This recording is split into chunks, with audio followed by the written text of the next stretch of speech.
এরপর আমরা চোখ রাখবো উত্তর দিনাজপুরের গোয়ালপুকুরে।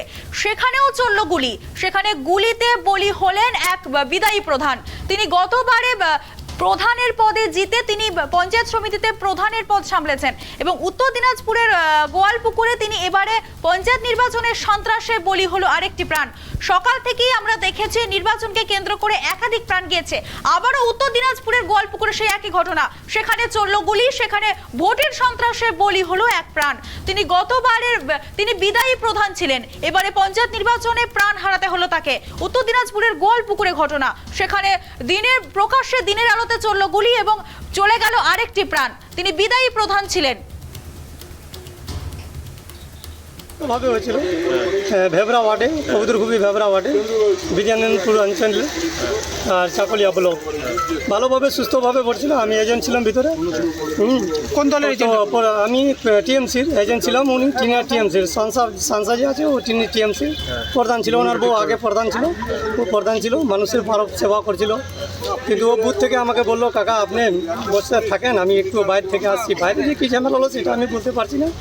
বাইরে যেয়ে এবারে শুনতে পারছি যে একবারে মানে ধরে মানুষ যত ছিল সব পালাই গেল। বুথে আসে ঢুকে আবার সব ছিন্ন ভিন্ন করে দিল ভাগ চালিয়ে। কারা করেছে? হ্যাঁ, কারা করেছে?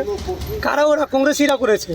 কংগ্রেসিরা অত ভিড়ে তো কাকে চিনা যাচ্ছে না, কে কি করছে নিজে জাননি তো পলাপলি করতে। প্রধানবাবুকে কি দিয়ে মারছে?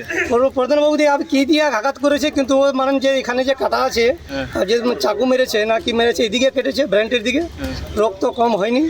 তারপরে আমরা উঠে নিয়ে চাকলিয়া আসলাম। তারপরে চাকলিয়া থেকে লাইন্সে নিয়ে আসলাম। লাইন্সে দেখছি মারা পড়ে। আপনার নাম? আমার নাম আনোয়ার আলম। যে মারা গেছে তার নাম কি? সানসা, এমডি সানসা। কত বয়স? ওর 35 বছর। প্রধান ছিলেন উনি? প্রধান ওনার বউ ছিল। উনি কি এর আগে প্রধান? ওনার বউ প্রধান ছিল নাকি? হ্যাঁ, ওনার বউ প্রধান ছিল। বই প্রার্থী? হ্যাঁ, বই প্রার্থী। বোন নাম কি? এবার ওর বোন নাম জ্যোৎস্না বেগম। তার আগে কি উনি প্রধান ছিলেন কি কোনো আগে? না, উনি আগে ছিল না, ওনার বউ প্রধান ছিল টিএমসি। হ্যাঁ, ওনার বই নাম হচ্ছে জ্যোৎস্না বেগম। জ্যোৎস্না বেগম। উনি প্রার্থী এবার না, ইনি প্রার্থী ছিল সানসাই। সানসা প্রার্থী ছিল কংগ্রেসের। হ্যাঁ, টিএমসির প্রার্থী।